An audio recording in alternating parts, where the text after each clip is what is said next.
Chapter 31. Shelby. You have to take this to him, Shelby. You have to look for his number or something. He has to know about this. I stood holding the picture in my shaking hands. Lynn was right, I needed to look for Michael. This clearly wasn't going away. He needs to know, Shelby. He is the one that got you into this mess. He needs to help get you out of it, Aubrey said, her arms folded across her chest. She had become really protective after she found out I was being blackmailed. There are two of us in that picture, Aubrey. I was actually the one to get in the water first. I don't know what got into me. I slipped out of my clothes to go for a swim. Michael walked up, and I invited him in. Well, more like dared him to get in. We got a little carried away, I responded, my cheeks warming at the memory. Are you blushing? What exactly do you mean by carried away? Lynn said, eyeing me with a suspicious grin. I laughed. Yes, I didn't tell you guys this, but we almost had sex that day in the water. I decided it was finally time I talked to them about it. Oh, my God, Shelby. How are you just telling us about this? Lynn said excitedly. I've just been trying not to think about it, but the truth is, I can't stop, I said, getting lost in my thoughts about Michael. As if I'd been doing anything but thinking about him since I got back. Why didn't we hear more about this part of your vacation? I've been begging for more saucy details the entire time you were gone. You've been holding out on me, Shelby. Lynn said with a giant smile. This is serious, Lynn. It's no time to joke, Aubrey said with a small swat to Lynn's arm. I couldn't help but smile a little. Leave it to Lynn to try and lighten the mood of a serious situation with an inappropriately timed joke. I just don't understand why he hasn't sent over a security team or something. He is like a bazillionaire, isn't he? He needs to step it up and take responsibility. He has just as much to lose as I do, I said, sinking onto our worn-out sofa. I was still trying to catch my breath from being followed by some man all the way from my gym. If I were to guess, it was probably the same man who was trying to blackmail Michael through me. If I gave in, would it get worse for Michael?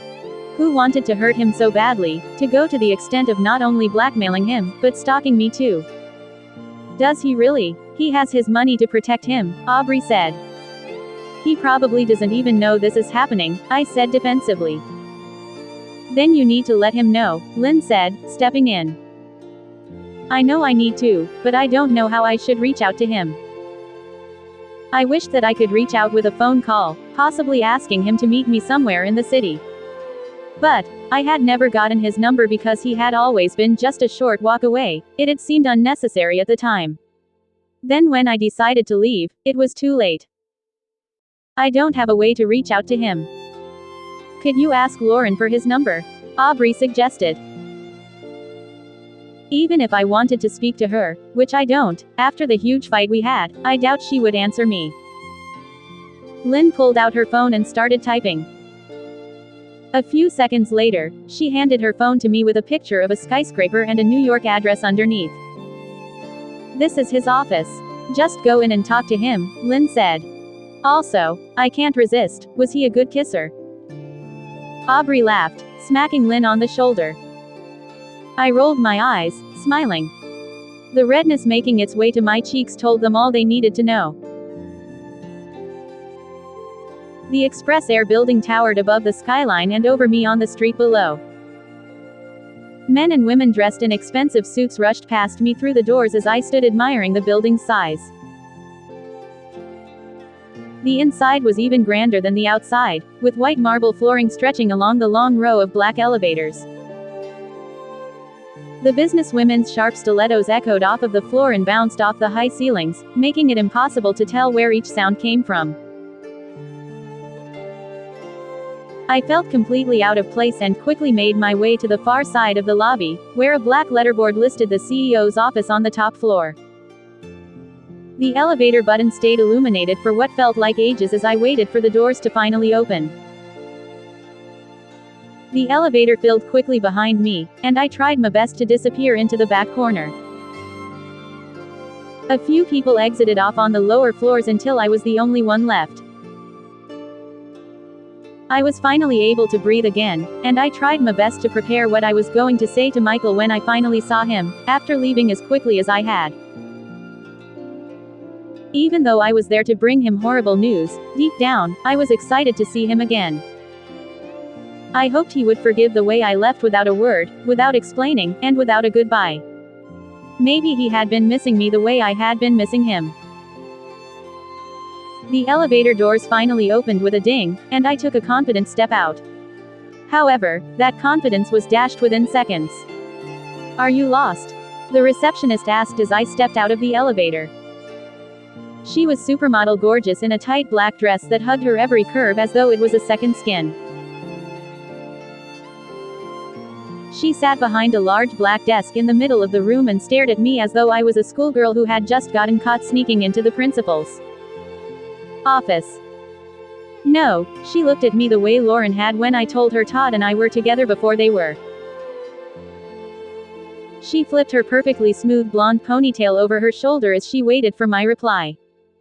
"Oh, no, I was just hoping I could speak to Michael, I mean Mr. Astor. Is he in?" I said as I walked up to the receptionist's desk. I had always hated the girls in high school who looked at me the way she was. They were the mean girls that mocked every fashion choice you made like you were committing social suicide by picking the wrong pair of shoes. I tried my best to push my prejudice aside for the woman, but she didn't make it easy on me. "Do you really think you are the first woman to try this tired old trick?" she asked and scrunched her nose up like I was something disgusting she found on the bottom of her shoe. "What trick are you talking about?" I asked, confused. Desperate women come up here all the time claiming they need to talk to Mr. Astor without an appointment, just on the off chance they get to meet him. They usually put a little more effort into their appearance than you did, though, she said with a nasty smile.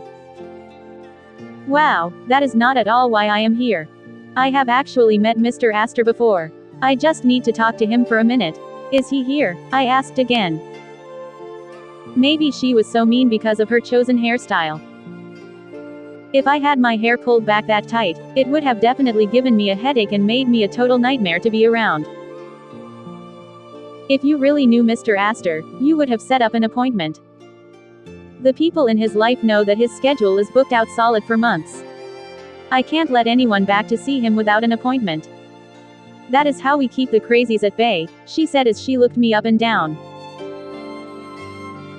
I don't know how the crazies dressed, but apparently, in the receptionist's eyes, I was wearing their uniform. It felt like this woman wanted me to lose it. I took a deep breath and continued as calmly as I could. "Please, it is really important that I see Mr. Astor today. This situation is time sensitive." "It always is," the receptionist said and returned to her computer screen. She started typing and acted as though I wasn't there.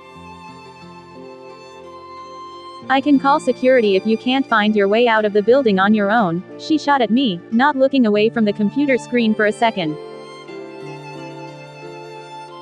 I clenched my hands into tight fists trying to control the shaking from the anger this woman was causing me to feel. I knew that losing my temper would be the fastest way to get me kicked out of the building, and I needed to let Michael know what was going on. "Can I leave a note for him? Then it is his choice if he responds to it, and I will be out of your hair," I said, trying my best to keep my voice steady. The receptionist sighed dramatically and slid me a white piece of notepaper and a pen, both marked with an Express Air logo. I took them without a word of thanks. I didn't feel she deserved one, and I jotted down a quick note. "Michael, I am being contacted about swimming in the cove. We need to talk." I included my name and phone number at the bottom of the note and read over it again to make sure I wasn't giving away too much information. I figured the snotty receptionist would read it before giving it to Michael, and I didn't want to give away any details. At the last second, I added in very small print. "P.S. I am sorry I didn't say goodbye." I am sure the receptionist would get a laugh out of the last line, but I had to say something. It seemed cold not to acknowledge that I had left things so poorly between us. I slid it back to her, and she took it without another word. I had no choice but to press the down arrow next to the elevator and head back home. The elevator took a painfully long time to return. When I looked up before the doors closed, the receptionist was staring at me with a self-important smile on her perfect face. I had to hope that the receptionist would actually give Michael my note. For all I knew, she could have tossed it in the trash as soon as the doors of the elevator closed. I wouldn't put it past her. When the elevator finally stopped, I walked as quickly as possible out of the building, keeping my head down. I was still paranoid that someone was watching me. I didn't know what I would do next if I didn't hear from Michael soon. Chapter 32. Michael. Bruce, please tell me you have some good news, I said into my phone. I walked out onto the balcony of my penthouse. I wasn't sure if I was happy or not to be back in New York. After Blaine's attempts at blackmail, my security team was on high alert, which meant I had a constant shadow of a bodyguard. My penthouse was one of the few places I could be by myself, however, the security team had a permanent station down in the lobby. I am afraid it is not good news, so we have reason to believe that Blaine is indeed back in New York. What is surprising is that my security team followed him into a neighborhood far from both your penthouse and your offices. My thoughts immediately went to Shelby. The only logical explanation is that Blaine was attempting to use Shelby to get in contact with me. Shit, I muttered. Do you know where he would be headed, sir? I believe he is trying to use a woman to get to me. Her name is Shelby Hatton. She was on the yacht with us for part of the vacation. We became involved, and she got caught in Blaine's crossfire, I explained. Is she the one in the picture? Yes, she is, Bruce. I have been trying to find a way to contact her for the past week with no luck. She likely wants nothing to do with me after getting caught up in this mess. However, I would like to have some of the team watching out for her. Would you let me know if you can find her most recent address or a way for me to contact her? I had reached out to Shelby multiple times over social media, the only link I had to her, but each message had gone unanswered. I wasn't sure if she was purposely avoiding responding to them or if she just hadn't seen them. Shelby was the complete opposite of my daughter, who lived her entire life on social media. Of course. I will let you know when I find something, sir. Thank you, Bruce. I don't know what I would do without you having my back. Bruce offered a small cough of acknowledgement, and the line went dead. Bruce didn't know how to take compliments well, but I wanted him to understand how much I valued him, even if it made him uncomfortable to hear it. A knock sounded on my door just as I had walked through the door from my balcony. I reluctantly opened it, silently saying goodbye to my plans of spending the evening on my own, drinking in silence. Mommy, what are you doing here? I asked my ex as she barged into my home without waiting for an invitation.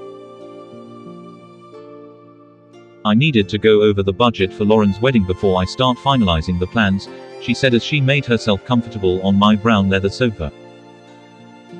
I took a seat on the opposite side of the living room from her. I couldn't help but rub my temples. Dealing with this woman, especially discussing the topic of money, never failed to give me a raging headache. Just let me know what my portion of the wedding is, and I will pay for it. I am not in the mood to discuss the cost of linen tablecloths and reams of silk with you, I said as I closed my eyes and leaned back into the couch cushion. I continued to rub my temples.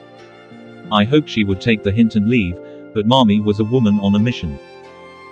When she got this way, there was no way to stop her until she got exactly what she wanted. I was lucky her late husband had to deal with her more than I had. Well, you are in a mood, aren't you? I figured you would want to have more involvement in your only daughter's wedding, she said with an overly dramatic sigh. I already said I would pay my share of whatever Lauren wants. She doesn't want my opinion on the actual details of the wedding, and neither do you. Well, that is fair enough, she said with another sigh. I let silence fill the room until I couldn't take it anymore. Was there something else you wanted to discuss, Mommy? Well, now that you ask, yes, there is a small matter I wanted to discuss with you. I sat up and looked at her, waiting for her to continue. Of course, she didn't, and I had to question her more to finally get the reason for her visit out in the open. And what is this small matter? I asked with as much sincerity as I could muster. Lauren's trust. Yes. As we have already discussed, Lauren has a trust set up by the Astor family, I said, weary of why Mommy would be bringing up Lauren's trust. She had a history of making horrible decisions with money, so I had been very careful in setting up Lauren's trust to ensure that her mother could not gain access to it. I hoped that as Lauren got older, she would become more responsible with money. That was probably wishful thinking on my part. Well, since she is getting married, I think she would benefit from receiving it now, Mommy said confidently. The trust is set up so that she will not be able to access the funds until she turns 25, I said firmly. We had had similar conversations in the past when she claimed that Lauren desperately needed access to the fortune of the trust fund early. She has to wait until she is 25 to receive what is rightfully hers. Yes, that is how the trust is structured. That way, she is mature enough to handle that amount of money. That is all fine in theory, but that puts her in a difficult position right now, she continued. How so? Todd seems fully capable of supporting her. He has a good standing in his father's company, I responded. That is true, but I was just talking with Todd, and he had his eye on a penthouse on the Upper East Side that is a bit out of his price range. It would be the perfect starter home for them, and I would hate to see them deprived. Alarm bells started ringing in my head as soon as Mommy brought up Todd. The two weren't even married yet, and he already had an eye on Lauren's trust fund. After finding out how he had been treating Shelby, I shouldn't have been surprised. I see. Does Lauren know about this penthouse? I asked.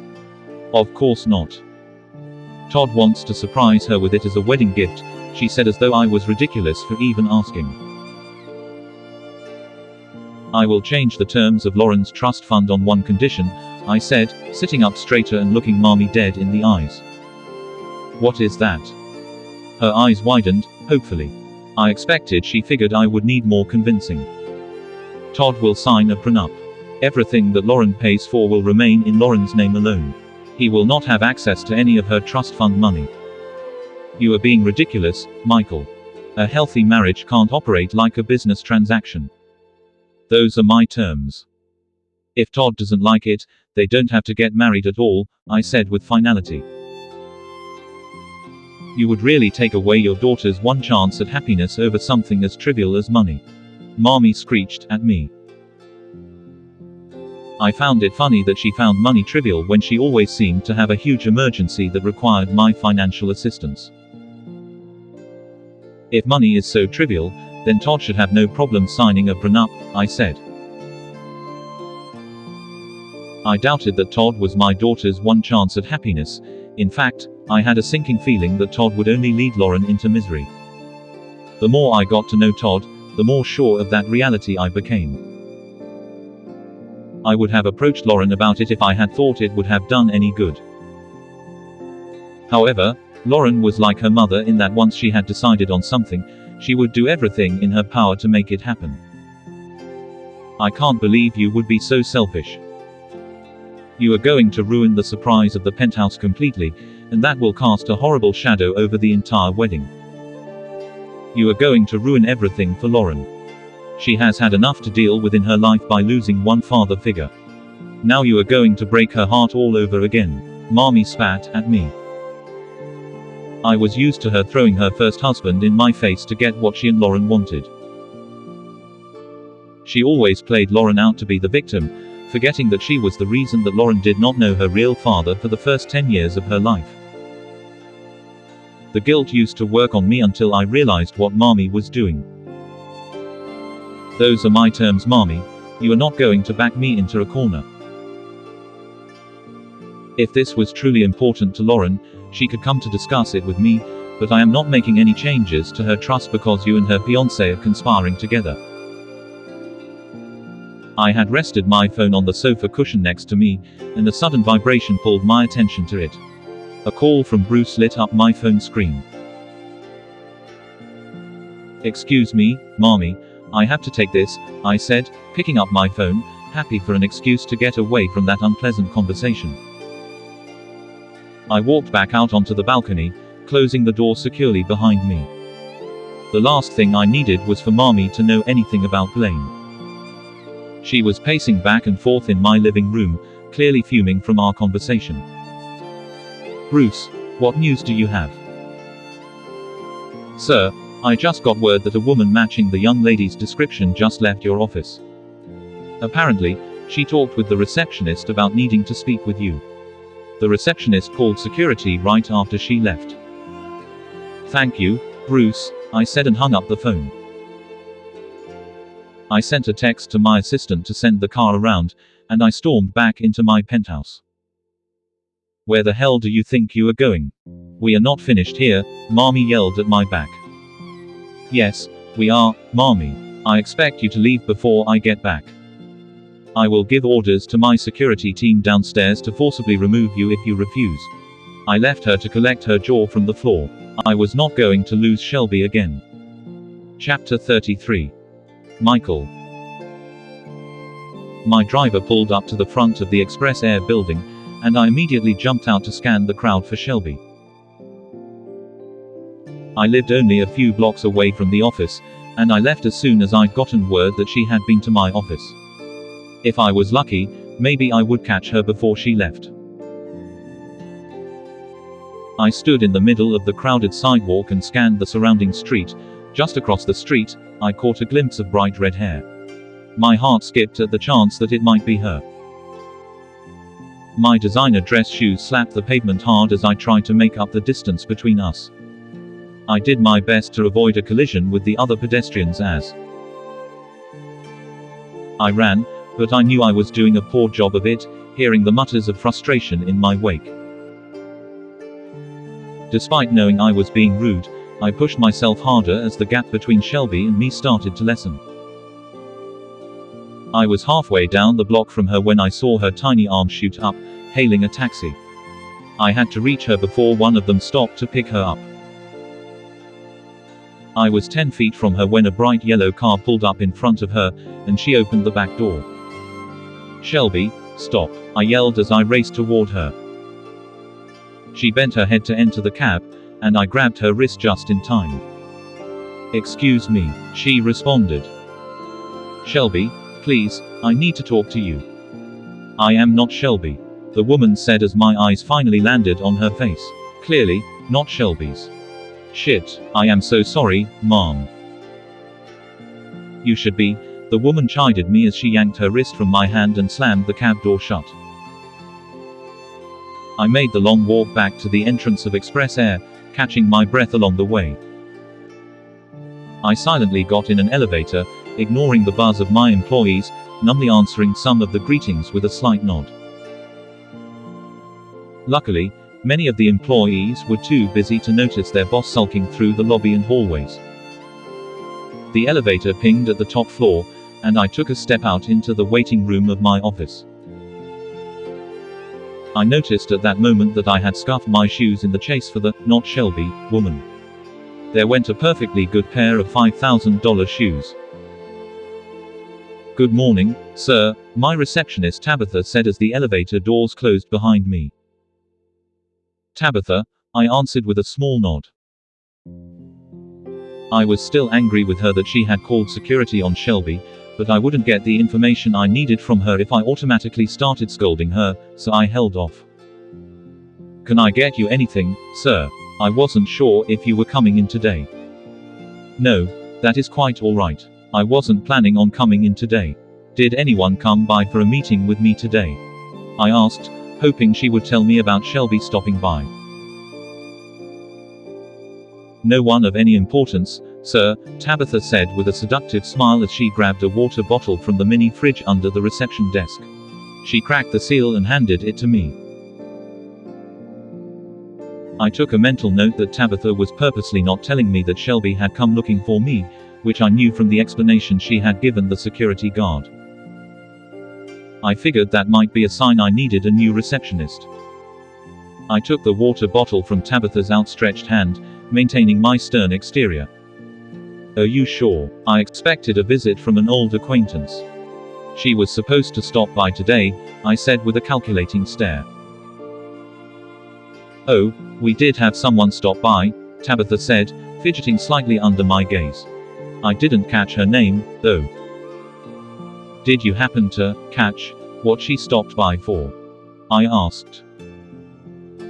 "She said something about knowing you personally, but I highly doubted it with the way she was dressed." "I don't think you would stoop so low as to mix with someone who dressed." "What did she look like?" I asked, anger rising up. Tabitha took this as an invitation to further mock Shelby to me as if I had asked her for more of her petty gossip. "Oh, you would not believe the state of her shoes. These ugly brown clunky things. I cannot believe someone would ever leave the store with something so awful." Tabitha squeaked with delight. "No, Tabitha, I do not care what she was wearing.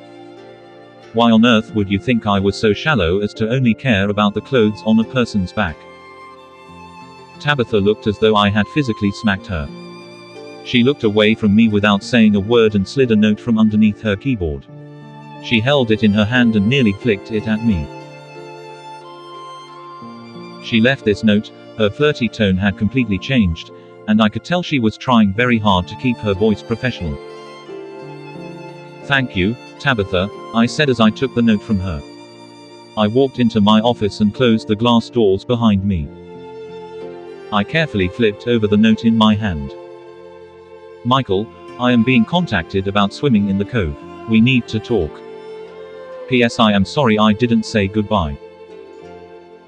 Shelby had signed the bottom of the note and left her phone number next to her loopy signature. I pulled out my phone and dialed her number. Asterisk. Shelby. I sunk into our old sofa, completely drained from the interaction with Michael's horrible receptionist. I had held in hot tears the entire elevator ride to the main floor, but those were quickly forgotten as I walked back to the apartment. I didn't want to call Lynn for a ride, and I couldn't afford to take a taxi. The walk home was fine until I noticed a man in a dark hoodie. This man didn't follow me home, luckily, but it did remind me that someone out there could be watching me. The thought made the rest of my walk a lot less enjoyable. "So, did you talk to him?" Aubrey peeked out of the kitchen. She had a grimace on her face. She probably noticed my less than enthusiastic flop onto the sofa, or maybe I had let a sigh of frustration out. No, he wasn't at his office, so I left a note with his snobby receptionist. "Well, I am sure it is only a matter of time until he calls you and straightens this whole thing out," she answered with a smile she probably meant to be reassuring. "Yeah, I am sure he will call if the receptionist actually gives him my note. I wouldn't put it past that witch to have tossed it right in the trash as soon as I turned my back," I said as I pulled a throw pillow over my face. "Why do you say that?" I lowered the pillow just under my chin and saw Aubrey staring at me with her big eyes full of love and concern. I couldn't help but spill everything to her. Obs, that was the most embarrassing interaction I have ever had in my entire life. She told me women pulled the same stunt all the time to try and get Michael's attention. She treated me like I was some kind of groupie, I said. "I am sure it wasn't your most embarrassing interaction. Do you remember when you sat on that foreign exchange student's jacket? You thought he was hitting on you because he couldn't figure out how to tell you he needed you to get up. Aubrey, I asked you not to mention that again." "What was I supposed to think when he kept gesturing to me and then pointing to his butt?" I said, exasperated, but I couldn't help the smile sneaking onto my lips. Aubrey started laughing to the point she was nearly wheezing. "But you went on for like 10 minutes about how you thought he was really nice but didn't see him or his ass in that way." "Oh man, the look on that poor confused boy's face," Aubrey said, wiping a small tear from the corner of her eye. I pulled the pillow back over my face, mostly to keep Aubrey from seeing me smile at the embarrassing memory. What am I missing in here? Lynn asked, walking in from the bedroom holding a tape gun. Oh, we were just remembering the time that Shelby sat on the foreign exchange student's jacket, Aubrey said, trying to suppress a giggle. Oh, I never get tired of that story. Lynn said and then began imitating me. I agree. You do have a really nice ass, but that doesn't change the fact that I don't think of you like that. Aubrey laughed so hard that she snorted, which set Lynn off laughing just as hard. I was really going to miss living with these two. I was taking Lynn with me to Harvard, but it wouldn't be the same without Aubrey. I am going to miss this, I said as I sat up on the couch and hugged the pillow in my lap. Don't remind me that you guys are leaving. I have already cried about it today, Aubrey said. Yeah, don't make Aubrey cry. You know I get all weird when people cry, Lynn added. You are right, I am sorry, you too. I just feel bad I have spent the last week moping around the place, not enjoying our time together. We understand Shelby, even more so now that we know about the whole mess with the photographer. What Aubrey said. Anyway, what happened at Express Air?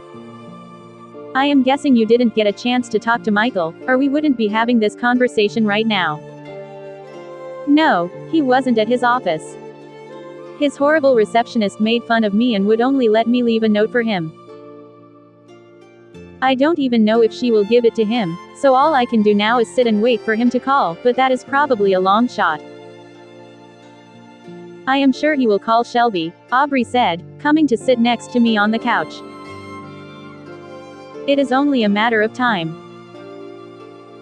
And if he doesn't, I will go up to his office and see if that snot-nosed receptionist can say no to me, Lynn added, sitting on the other side of me. Who said she was snot-nosed? I asked. Just a shot in the dark, honestly, but it felt right. We all laughed until my phone started ringing. I pulled it out of my pocket and took a deep breath before answering. Shelby. Chapter 34. Shelby. The dark sky seemed even darker through the tinted windows of the black car that Michael had sent to pick me up. He sounded urgent on the phone. When I told him that we needed to talk, he told me we had a lot to discuss, but he didn't want to talk over the phone. Eventually, I agreed to have his driver pick me up and take me to his penthouse.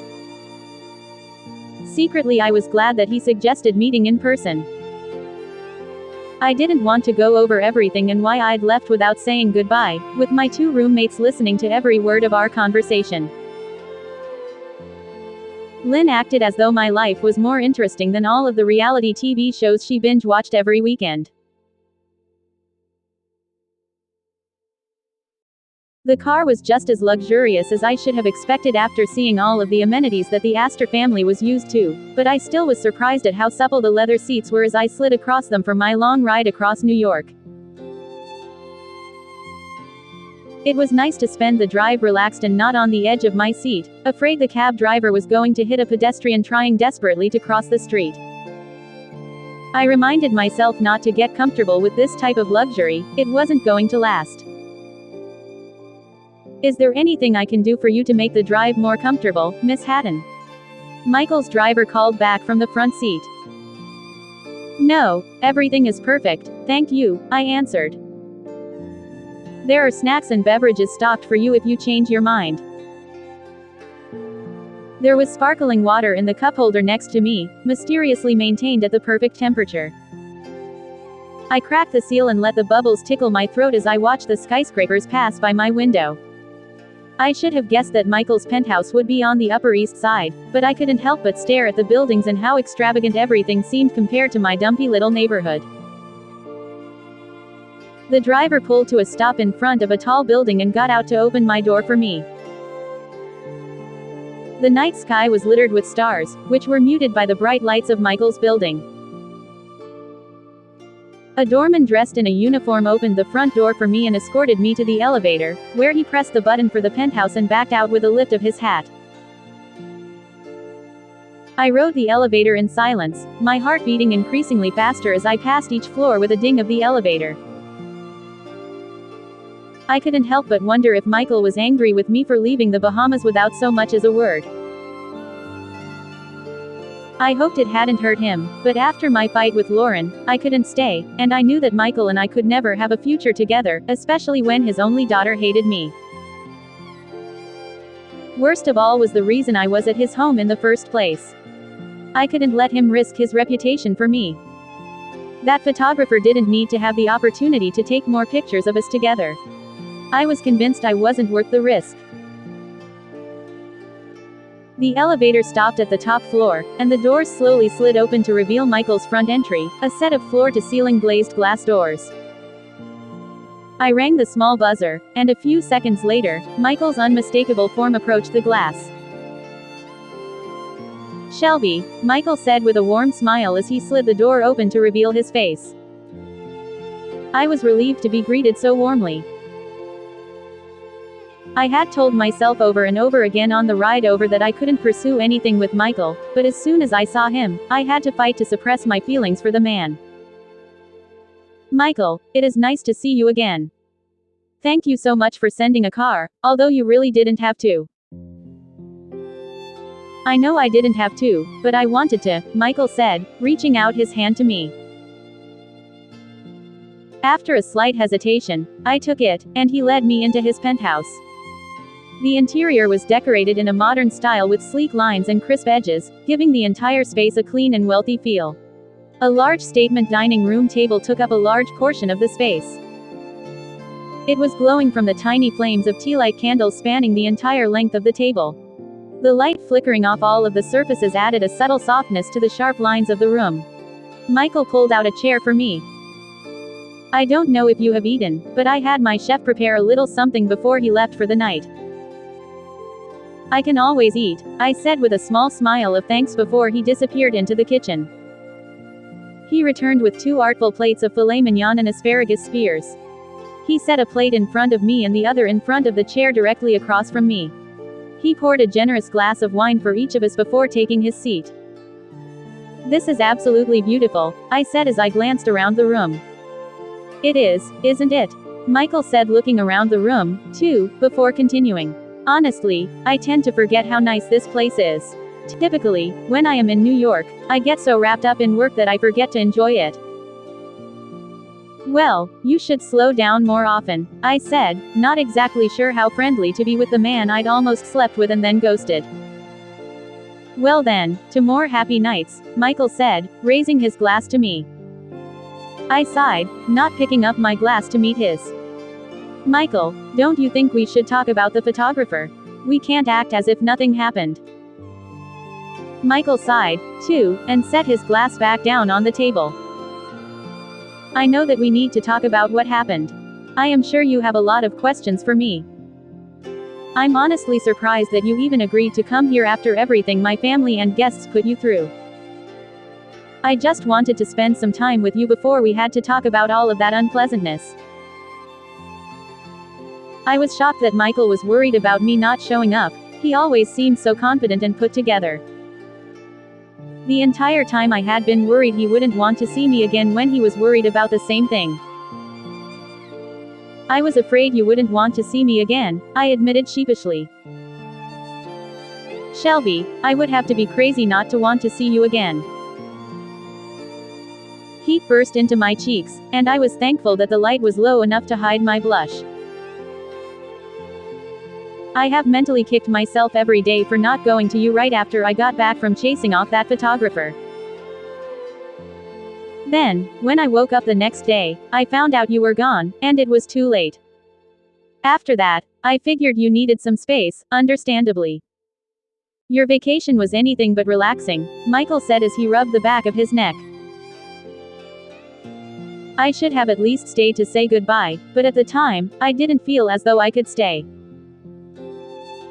"I found out from some of my staff that you and Lauren were heard getting into an argument. No one knew what it was about, and I couldn't get a straightforward answer out of Lauren. What did she say to make you feel as though you needed to leave?" I looked down at my plate and took a slow bite, trying to decide just how much of the fight with Lauren I wanted to disclose to her father. The meat was so tender it felt as though it melted in my mouth. I swallowed reluctantly before speaking. Lauren found out that I was Todd's previous girlfriend. She obviously wasn't happy about it, and things got pretty heated. I didn't want to stay after that. Michael stared at me as though trying to get me to go into the horrible things his daughter had actually said to me. It was hard for me to understand why I still felt the need to protect Lauren from her own shitty behavior, but I held my tongue anyway. Shelby, I know there is more to it than that. None of that matters anymore, I said, looking down at my plate again to avoid his piercing gaze. We are going in completely different directions in our lives, and I doubt that we will ever cross paths again. We are from completely different worlds. You are right, Michael responded, watching me carefully. You two are completely different. She is turning into everything I hoped she wouldn't, and you, Shelby, well, you are real. The silence between us was only interrupted by the soft clinks of our silverware against our plates. I wasn't able to catch up with that photographer, Michael said softly, almost ashamed. I know, I responded, finally lifting my eyes to meet his. What do you mean? Michael's eyebrows furrowed together, clearly confused by what I was alluding to. Right before the flight I was on took off, an unknown number sent me a picture of us in the cove. Tears started to well up in my eyes. Michael jumped up from his side of the table and was next to me in an instant. He grabbed my hands from where they were resting on my lap. Even as upset as I was, the feeling of his hands on mine made my entire body feel warm. Shelby, why on earth did you keep this to yourself? If I would have known that he was blackmailing you, I would have had someone standing guard at your apartment day and night. I thought that if I disappeared, they would leave you alone, but whoever it was, they found me. That's why I came to find you at your office today. What do you mean they found you? Michael asked, concern flooding his eyes. Someone followed me back to my apartment. I ran down the street, but they must have noticed where I lived because the next time I opened the door, there was a box waiting for me. Michael stared at me, absorbing every word I spoke. The picture was inside of the box with a note that said, "Tell Michael he is running out of time." That's when I decided I needed to come and find you. I am so sorry, Michael. I thought this would all just go away if I walked out of your life. That son of a bitch. Michael cursed. Chapter 35. Shelby. That son of a bitch, Michael cursed and released my hands, standing up and walking toward the balcony. My hands feel empty and cold without his touch. Who? I asked Michael as he retreated, opening the door and walking outside. I stood, intent on following him when he didn't answer my question. I slowly made my way out to the balcony, somewhat awestruck. I'd never been inside any home as nice as this. The balcony was huge and had a fantastic view of the New York skyline. The buildings in the distance illuminated the night sky like grounded stars. It would have been beautiful had it not been for the tense conversation we were having. Michael took a seat on an outdoor sectional in front of a fire pit contained in the coffee table. The things money could buy never ceased to amaze me. I took a seat next to him and looked at him expectantly, but when he still did not answer my question, I pressed further. Michael, who is trying so hard to drag you through the mud? Surely, it is not a stranger that has targeted you just for money. If that were the case, they would have sold the photo already, and it would be all over the place. I am sure someone would pay a lot of money for that picture. This seems much more personal. You're right, Shelby. You are very perceptive. You really will be an excellent lawyer, Michael said, smiling slightly while staring into the flames slowly flickering before him. I hope I get to be. But, on the other hand, I don't know how focused I will be if I am constantly having to watch over my shoulder to make sure I am not being followed. And if the picture does get out, fighting off journalists that want to know more about our situation. Michael sighed at my comment and looked out over the city. Maybe I had been too harsh, but I needed him to remember that my reputation was at stake too. Even though I was not in the public eye like he was, this still had the ability to ruin my future career. I am sorry for dragging you into my messy family drama, Michael finally offered, looking at me with soft eyes. Someone in your family is attempting to blackmail you. Who would do that? I asked, completely shocked. I imagined my eyebrows were raised almost to my hairline as I watched Michael struggle to find a way to explain. I believe I told you a little about my father and my rocky relationship with him as I was growing up, Michael said, looking away again. Yes, a little, right after we watched the Dolphins. Well, a big part of the problems in our relationship was his lack of time to spend with me. When I was younger, I attributed it to him being busy with work, but after his death, I found out that it was likely because he was having an affair. Oh, Michael, I am so sorry. I didn't know what to say because I couldn't imagine finding out about infidelity after already dealing with the death of your parents. Losing my parents nearly broke me, and if I had found out they weren't who I thought they were, it would have been too much. I could imagine how awful that must have been for him. I don't know how long he was seeing this other woman, but she must have ended up pregnant at some point. I found out about Blaine a while ago, my half-brother, the result of my father's long-hidden affair. I don't know if my father even met his other son. Have you ever met him? No, I looked for him for a long time but wasn't able to find him for many years. Once I did, I had my security look into him. To say he has made very poor decisions in his life is a major understatement. So I never arranged to meet him. I reached out and grabbed Michael's hand. He curled his fingers in between mine as he continued talking. He stared at our hands now, struggling to meet my eyes. It wasn't long after he found a match with the Astor family tree on a DNA result that I started getting random messages asking for money. My father, however, made it very clear that Blaine was to receive nothing.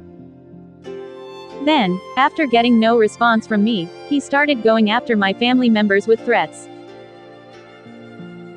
Oh no, I said with a look of sympathy in Michael's direction, running my thumb lightly over his. I had my security team focusing their efforts on my extended family. I was ignorant to believe that he wouldn't have me follow to the Bahamas. My oversight is the reason we were photographed. Blaine, my delinquent half-brother, has to be the one that is trying to get to me through you, Michael finished with a look of guilt etched in the depths of his eyes. Michael, this is not your fault, I said, squeezing his hand reassuringly, trying to get him to look at me. It is my fault. I am the reason that you are being blackmailed, Michael said, finally looking into my eyes. If it weren't me, I am sure they would have used someone else against you. Shelby, don't you get it? Michael asked. His tone indicated that he was getting frustrated. Get what? I asked, a little flustered. I slipped my hand out of his and held my own hands on my lap. If there had been another woman that he could have used against me, he would have. There has never been a woman I cared for enough. I believe that Blaine had us watched for a lot longer than the night before you left. He must have picked up that there was something more between us that he could use as leverage. What is between us? I asked barely above a whisper. I gripped my hands together tightly to keep them from shaking in anticipation. Michael paused for a long time, clearly not sure how to answer. He seemed to have revealed more to me than he had intended. After looking away for a while, he turned to me and stared at me intently, reaching out and grabbing my hands in his. The tension between us was evident. There is enough between us that I couldn't bear to let Blaine hurt you, Michael finally responded, not looking away. Disappointment hit me like a truck. How could I expect him to want someone like me? Maybe his secretary was right. Oh, was all I could manage. I felt completely deflated. I knew I was being foolish. I shouldn't want him to have feelings for me. He was old enough to be my father. Not to mention, he was my friend's father. Former friend anyway. Our relationship would bring nothing but heartache for both of us, but deep down, I couldn't help but want him to feel something more for me. I secretly hoped that he wanted me as much as I wanted him. Shelby. No, it is okay, really, I said, trying to shake the tears pooling in the corners of my eyes. I tried to force a smile, but I couldn't meet his gaze. Shelby, you are. If you say like a daughter to you, that is so messed up, I said, anger fueling the tears that were streaming down my face. I felt so stupid. Finally, I stood and turned, trying to head for the door. Michael stood with me, grabbing my arms gently and turning me to face him. He pulled me to him and heat immediately flushed in my cheeks as I laid my hands against his chest. Shelby, you are irresistible. I found myself searching you out just to spend a few fleeting moments with you. I did everything I could to keep my distance, but I couldn't resist my own desire to be near you, to hear your laugh, or to be the reason for the smile on your beautiful lips, Michael said.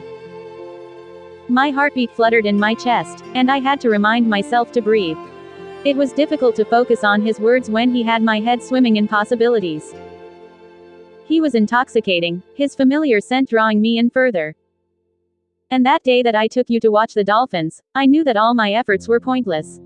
I gave in to my feelings for you despite the fact that I knew it was wrong. I wanted nothing more than to take you right there on the sand of that beach. Michael's lips tickled mine. He had inched ever closer as he admitted his feelings about me. I could feel his breathing against my face and fought to keep control of myself. I let my guard down because I thought it was safe. Safe for both of us. I liked the man I was when I was alone with you. During those weeks on the yacht, I was more myself with you than I had been in a really long time. You woke a desire in me that I didn't know was still there. I couldn't stop thinking about you, I whispered, my lips brushing against Michael's, my body leaning into his. The urgency of Michael's lips found mine, and I welcomed his mouth like a desperate need. I moved my hands up his chest, gently caressing his neck as my hands made their way into his hair. Finally, his tongue slipped into my mouth, and I let out a soft moan that had him pulling me closer to him. Then, after a few passionate seconds, I came back to my senses and pulled away, breathing heavily. I stared at his face, drinking in how handsome he was. What's wrong? Michael asked, a frown forming on his still puffy lips. I am moving in 2 days, I said, trying desperately to find a logical reason not to give in to my desire for this man. I shook my head. I just don't want to start feeling more for you just to have to leave again. I have a home not far from Harvard. I constantly travel all over the world. This isn't really about the distance between us, is it? No, I admitted reluctantly. Then what is it about? He asked, moving closer. It is about the fact that this is so complicated, between Lauren and Blaine, it's all just so much, I admitted, not trusting myself to look at his gorgeous mouth. What if we stopped worrying about how complicated this is and just give in, Michael said as he brushed a lock of my hair out of my face. He kissed me sweetly again and pulled back, waiting for my response. Just for tonight. Chapter 36. Shelby. Just for tonight, I whispered, biting my bottom lip. Sleeping with Michael even for just one night was probably a bad decision, but I didn't care at the moment. I was so caught up in the emotions he sent spiraling through me, I couldn't bring myself to say no. At his touch, my skin was on fire, and the taste of him lingered on my lips even after he pulled away. It was all the invitation that he needed to pick me up and kiss me again and again. He trailed a soft touch up my side and my skin prickled at his wandering hand. He laid me back against the soft cushions, and I caught a brief glimpse of his skin as his shirt billowed. I couldn't help but run my hand up his stomach, feeling each well-defined ripple of muscle. Goosebumps appeared in waves along my body as the heat of his chest traveled up my arms. I helped him out of his shirt as the firelight sent dancing shadows across his skin. His linen shirt fell to the floor in an unwanted pile. Michael leaned down to me and settled his hand upon my cheek. The gesture was adoring, which made my heart ache with happiness. I had never been looked at the way Michael gazed at me. "You are so unabashedly beautiful, Shelby." His eyes narrowed in a hungry gaze that left me wanting more. His thumb traced the soft contour of my mouth, melting away my thoughts of anything but him. His deep eyes penetrated my soul, warming me to my core. I had to have him. I reached for the waist of his jeans, but he stopped my hand and grinned at me. "Slow down. If we can only have this one night, I want to remember every second of it. I want to memorize every curve of your body, every sound that crosses your gorgeous lips, every look on your face. If you are only going to allow me one night, I am going to make it count." His lips met the nape of my neck, making my entire body shudder. Every kiss and soft touch of his lips along my collarbone had me melting. Michael's hand slid to my waist, and he tugged up the fabric of my shirt. He gently eased the garment over the top of my head. I felt his eyes devour the sight of me in my black lace bralette. A gust of wind snuck through the holes of the lace, making my nipples even harder than they already were at the sight of him. Michael's lips trailed down my neck into my breasts, teasing me with his tongue. He kissed along the upper barrier of my bra, leaving me panting and writhing beneath him as I longed for him to take my heart and peek between his lips. Again I reached for his belt and busied myself undoing it. My fingers fumbled with the clasp, and he chuckled softly at me, but eventually, it gave way, allowing me to access his top button and zipper. I wanted to rip the fabric from his body, but I remembered that he had told me to move slowly, so I did my best to keep my trembling fingers calm. The moon continued to rise higher in the sky as we slowly and methodically abandoned each piece of Michael's clothing. I was ready to follow his lead, but Michael insisted on slowing everything down for me, making my body physically ache with desire for him. He unclipped the clasp of my bra and let it fall to the floor at his feet. His soft kisses trailed every part of my chest as he made his way down to my belly button. My arousal burned inside of me even as the cool breeze of the evening nipped at my naked body. Michael pulled me closer to him. The heat from the fire only warmed one side of our bodies. "Are you cold?" he whispered against my neck, his breath fanning out and warming my flesh. Shivers continued to move down my naked body in response to him and the breeze. I did my best to give him a verbal response, but my ability to speak had evaporated when his lips met my bare skin. I could only manage a slight shake of my head. However, Michael swept me into his arms and back into the house. His bare feet were soft on the cold tile of the hallway, and he used his back to push open a door. I could barely make out his bedroom in the dark, a skylight offering the only light in the room directly over the bed. The bed was covered in a white goose-down duvet that fluttered in response to Michael tossing me into the pillows. Then, as the blanket settled around me, he crawled over the top of me, quickly taking some protection from the nightstand and slipping it into place. I grabbed the sides of his face and pulled him closer to me, my thumbs massaging against his cheekbones. "I am so lucky to have met you. Taking that trip was the best decision I have ever made," I panted, and I kissed him hard, sucking his bottom lip into my mouth, my teeth clamping down on the soft flesh, leaving him leaning into me with want. I could feel his hardness against my thigh, which only served to spur me on to kiss him deeper. When I released him, he smiled down at me, his eyes glistening in the moonlight. "I am the lucky one. I will always be the lucky one." Michael's fingertips brushed my cheek as he moved a loose lock of hair away from my face. He kissed me back and lowered his body to meet mine. I lifted myself up to him, wanting to get as close to him as possible. I needed him so badly, the thought of there being any distance between us at all was unimaginable.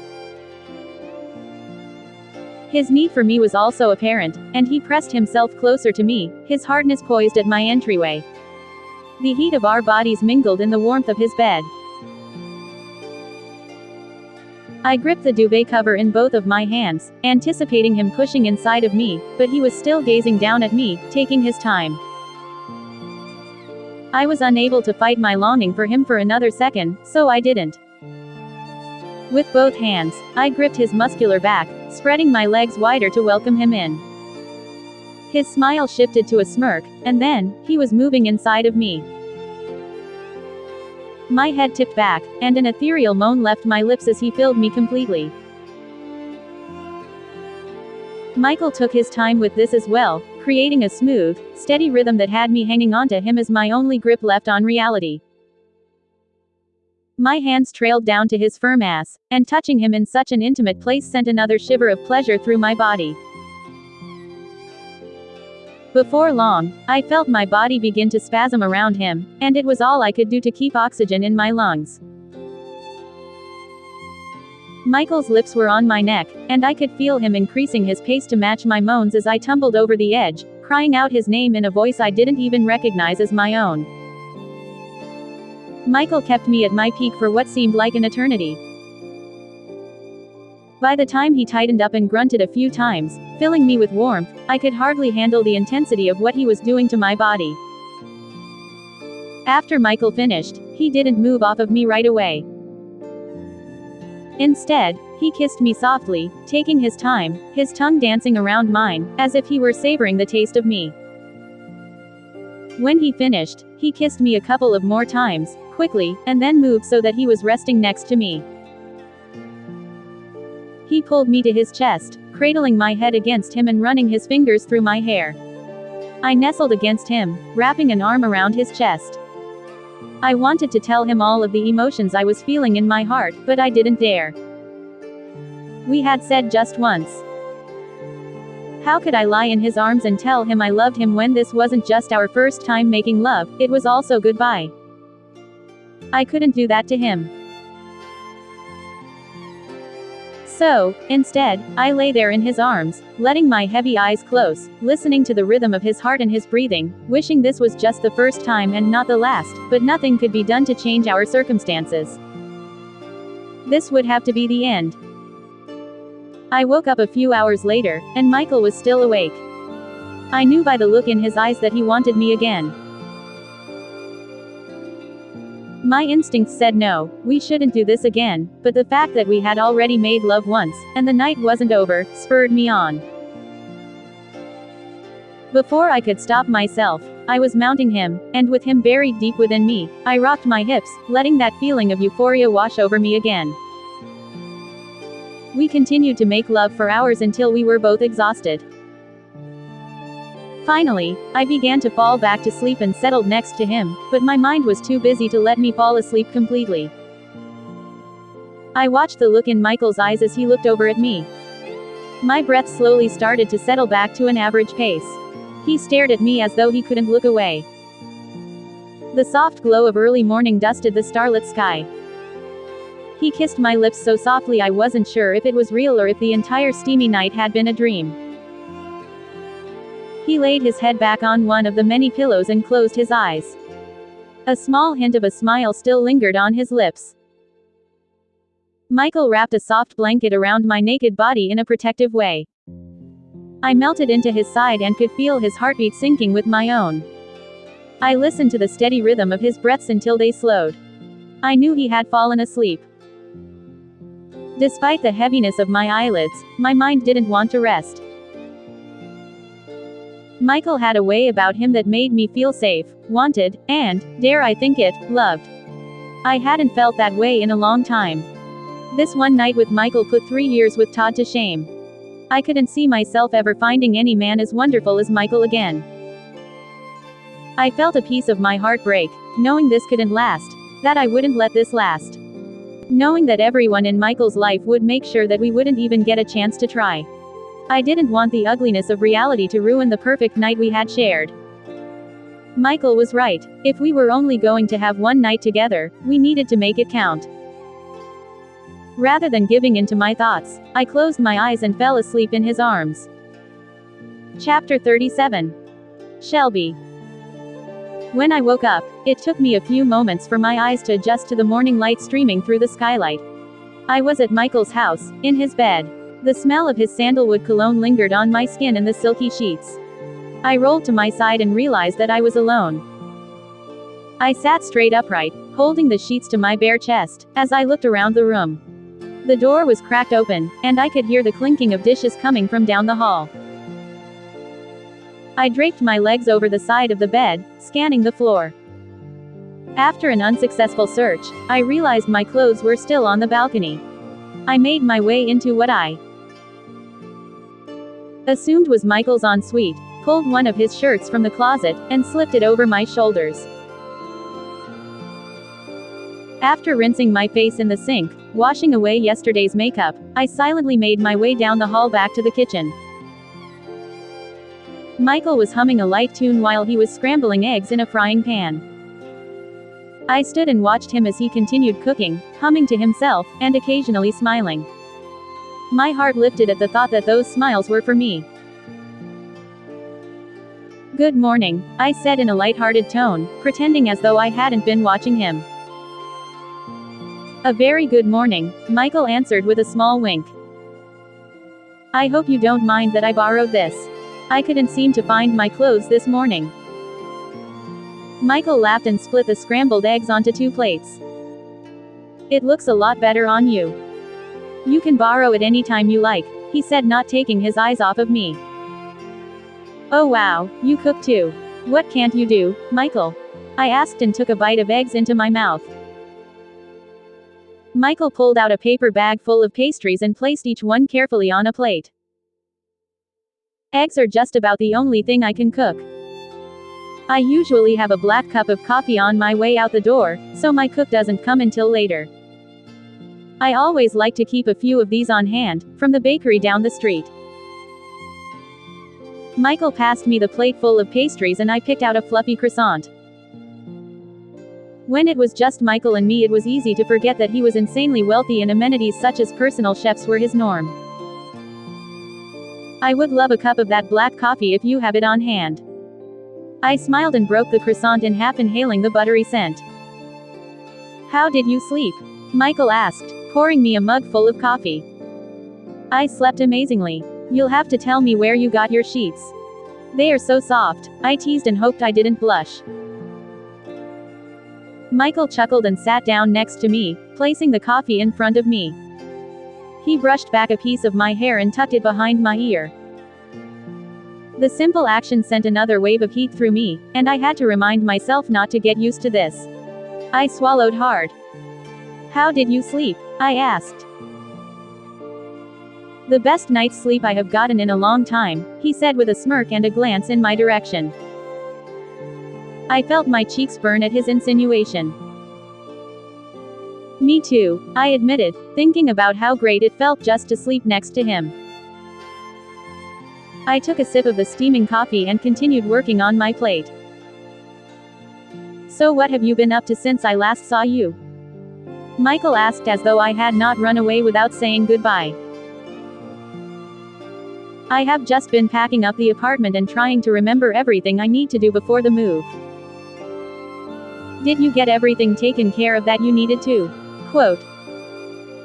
"Yeah, for the most part," I said, glancing at him. I couldn't stop thinking about our night together. "Have you gotten everything packed?" he asked with a hint of sadness in his voice, keeping his eyes on his food. "Not everything, I am close, but I still have a few more things to sort out. I would offer to come to help you if I didn't have to work today. I have a meeting with investors, which I can't get out of." "Oh, no, I would never ask you to miss work. I will just call a cab," I said quickly. "Nonsense. I will have my driver take you home." Michael helped me collect my clothes from the balcony and I used his bathroom to freshen up before he walked me downstairs. The same black car was waiting for me on the street in view of the lobby. "I will call you later, Shelby. I promise," Michael said. I nodded and looked up into his eyes with a small smile. Michael bent down and touched my lips to his. The kiss was soft and sweet. The heat lingered on my lips as the car pulled away from Michael standing on the sidewalk, watching me leave. The drive went fast on the way back to my apartment because I kept replaying the events of my night with Michael over and over again. I could feel my face had flushed by the time we pulled up to my building and Michael's driver opened my door for me. "Thank you so much for the ride," I said with a smile. The driver nodded but did not get back into the car. "Is there something else?" I asked, confused. "I have strict instructions to make sure you get into the building safely, miss." I gave a weak smile and headed into my building and up the stairs. As soon as I put my key in the lock, the door flew open. Both of my roommates were standing in the doorway with grins plastered on their faces. "Somebody didn't come home last night." "That better mean you have something to tell us," Lynn said. She was nearly vibrating with excitement. "I don't know what you mean." "We just had a nice time catching up," I lied with a sly grin, and already knew my roommates could see right through it. "Oh, you two caught up last night all right. You slept with him, didn't you?" Aubrey said, and her smile got even bigger. "I did," I said barely above a whisper, my smile filling my face at the admission. Both Lynn and Aubrey squealed as they ushered me inside and closed the door. "We need every single detail," Lynn said. "Fine, but I really need to shower first," I said, chuckling. After my shower, the three of us sat down so I could spill the tea. I started off with the not-so-interesting parts and let it build. So everything started out on his balcony, where he kissed me. I was ready to rip his clothes right off his body, but he wanted to take things slow. He said he wanted to memorize everything about me, I said, warming at the memory. Since it was only for the night, I'm glad he made me slow down. "And how is this man single?" Aubrey asked with a giggle. "Honestly, I have no idea. The way he made me feel was like nothing I have ever experienced before. Plus he made me breakfast this morning." "We don't care about the breakfast. How was he?" Lynn asked, waving her hand to make me move on. "He was absolutely amazing. I think I actually left my own body at one point." "How big is he?" Lynn asked, leaning in closer with a grin. I smacked her arm lightly and started laughing, hard. "No way in hell am I going to tell you that." "It was worth a shot," Lynn said with a mocking smile. "Honestly, the sex was the best I have ever had. And it wasn't because of his size or his amazingly toned body, which it is by the way. It was the way he looked into my eyes that made me feel like I meant so much to him. I felt like he was seeing me for who I actually am, and adored every part of me. I haven't felt that way in such a long time," I gushed as I wrapped a towel around my wet hair. Lynn let out an audible moan and fell back onto her unmade bed. "Oh, you are so lucky. I don't know if I will ever find a man to look at me like that. Although, right now I could do with one with rock-hard abs," Lynn said. I laughed and tossed a pillow over to Lynn, and it flopped onto her. "It was absolutely amazing," I continued daydreaming. "So when are you seeing him again?" Aubrey asked. I kind of told him that it was a one-time thing. I trailed off. "Why the hell would you do that?" Lynn shot straight up and practically shouted at me. "In case you forgot, Lynn, we are moving in just 2 days. How am I supposed to continue a relationship with him while he is living in New York? You can't really believe that. The man is a billionaire. I am sure you would see him all the time if you really wanted to. You are just using moving as an excuse," Lynn said. She stared me down until I couldn't take it anymore and looked away. I made eye contact with Aubrey and could tell she felt the same way. "It's complicated. We just want you to be happy, Shelby. You deserve to be happy," Aubrey said and reached out to hold my hand. "I want to be happy too, but there is so much standing in our way. I am moving away. His daughter absolutely hates me now, and not to mention our age gap. Plus, the creepy stalker situation.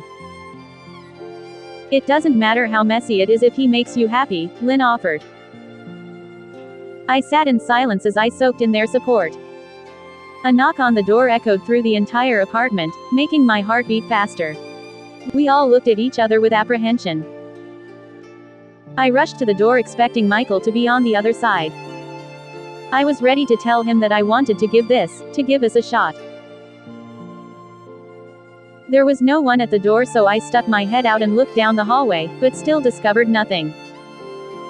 Just as I was about to shut the door, I noticed a small piece of yellow paper taped to it. I peeled the tape off of the door and turned the note over. In tiny, extremely neat handwriting was 5 words. These 5 words made my heart drop and chased all thoughts of a relationship with Michael from my mind. You can't run from this. Chapter 38. Michael. Everything about Shelby had been so wonderful, and I couldn't get the memory of our intimacy out of my head. I sighed, resting my cheek on my fist as I rode along in silence, anticipating a busy meeting with investors. Vultures, all of them, but they were a necessary evil. The only thoughts I wanted to have today were of Shelby. Unfortunately, I didn't always get what I wanted. I watched as buildings whizzed by. The scent of street vendors and car exhaust was heavy in the air. People wandered along the sidewalks, chatting happily with one another, arms full of shopping bags. He watched a couple lean forward and lock lips, a sadness stabbing into his gut. That could be us, I thought to myself, letting out a sigh and shaking my head. Things had to be so complicated. Money could solve most, if not all problems, so why not this? We pulled into the building, and the door was opened for me so I could make my way inside. Bland colors like muted whites, grays, and blacks greeted me as I exited the elevator and walked down the halls in my formal tailored suit. I gave an absent-minded nod toward the secretary, not thinking much of either this meeting, the people here, or the day, as my thoughts were strictly locked on Shelby. Well, that was until I thought a little bit deeper on a rather recent memory regarding the secretary. I recalled her words regarding the wonderful, intelligent woman I had in my bedroom only last night. Before entering the meeting, I gave her a harsh glare out of the side of my eye, something she didn't notice, as she was busy typing on the computer. Perhaps something would need to be done about her unfair and unwarranted treatment of Shelby. I smiled to myself, the thought of being rid of this new problem tantalizing. First, however, I needed to handle the circus that was the investors. Thankfully, the meeting went quickly, the bored expressions of the investors only mildly infuriating.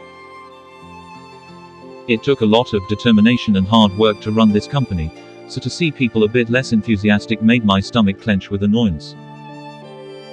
Oh, well, now I could move on to more important matters. My hand flew toward my pants pocket as I felt a vibration, raising a brow. Could it be Shelby? I wondered, at this point excited like a lost schoolboy. I was a mess. Me, a highly successful man in this dog-eat-dog world. Brought to my knees by a woman 20 years my junior, but what a woman she was. To me, that didn't matter.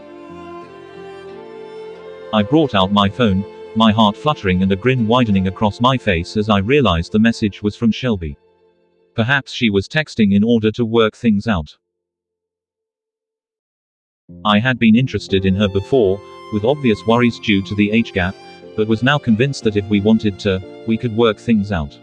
I would never force her to do so. However, after actually reading the texts, my heart clenched, and I felt a pit in my stomach. My hopeful smile melted into a deep, angry scowl. That bastard was still active, more than ever now. Blaine needed to be stopped. His antics this time included leaving a letter for Shelby that read, "You can't run from this." I would make damn sure that he couldn't, either. I needed to figure out the status of this situation with my head of security. I clenched my jaw and resisted the urge to throw my phone against the wall. Reacting that way wouldn't be helpful. I ignored the secretary's wary, surprised look as I briskly walked past her. No doubt, she saw my expression and posture. I would deal with her later. Sending a text, I made my way to another meeting room, this one private.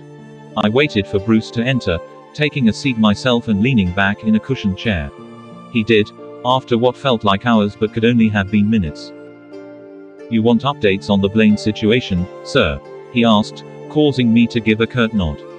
He sighed, shaking his head. "I have good news and bad news. Bad news first, we have no idea where he is located." I put a hand over my forehead and let out a soft groan, the stress of the situation spawning a minor headache. "What could the good news possibly be in this situation?" I asked, my voice laced with frustration. The security head wasn't fazed, likely having expected this reaction. Rather, he dipped his head, taking out his phone to turn toward me. His expression was grim, and there were shadows under his eyes. Perhaps this situation was taking its toll on him as well. I would bear that in mind for bonuses. He would get a big one, if he could coherently help me take Blaine down, of course.